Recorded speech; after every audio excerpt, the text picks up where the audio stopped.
My Uncle Vic accomplished more, loved more, and laughed more in his life than most people did. Reflect on your own life. Can you say the same? Each of you are connected to him in one way or another, whether he was your coworker, your Little League baseball coach, or you're just a friend. As Vic's niece, I've known him for 19 years. I know his stubborn personality and his outrageous humor just like you do. He lived a fulfilling life, and we can all take notes on how he lived. No speech can fully sum him up, but I'll do my best to do justice to his love of sports, his love of family, and how he lived his life. I invite you to reflect on the man I knew as my Uncle Vic. Vic was a sports fanatic. He threw that into all aspects of his life, one being his professional life.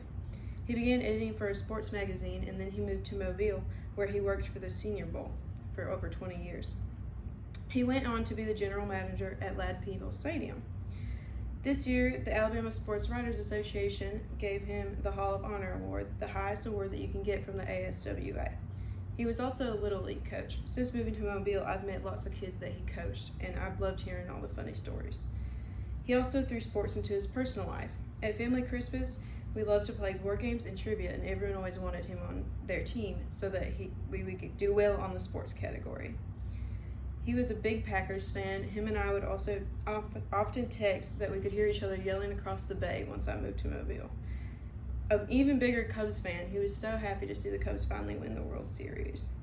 He has a great love of sports, and everyone in the family always teased him about it, but he took it with just a grain of salt. Now that we've covered sports, let's talk about his love for family. Vic loved his family. Of course, my favorite memories come from him at family Christmas. As soon as you walked in the door, he was ready to bother you, and I know you can all relate to that. He would often give everyone fake gift boxes that had outrageous things on the front of them. He would always hold all the grandkids upstairs, telling them that Santa came. He was always present for his family. He always made the 16-hour drive to Wisconsin, and one time when their car broke down, he shoved his whole family in a U-Haul to drive back. He was at graduation games, baseball games, and always there for his kids. I owe Vic a lot of where I'm at life. He loved Mobile, and he knew I would too. He convinced me to come to South. My mom also often jokes with him that it was his fault that I'm here, but I'm very glad that I'm here. All of Vic's loves, what can we take away from this?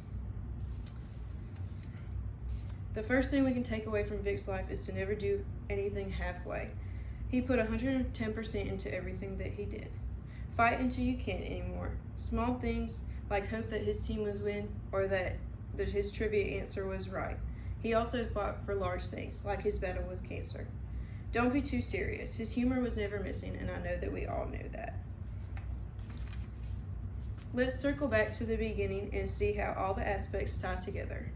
Today we take time to reflect on his life, his passions, and his loves. I'm thankful that I could share my version of my uncle with you all. His love of sports and family and the way he lived his life. A piece of my uncle is with you all now. I know however you knew him, you knew his love of sports, his love of family and friends, and his love of Wisconsin and Alabama. His strength and humor. Take what you can from Vic's life and make it your own.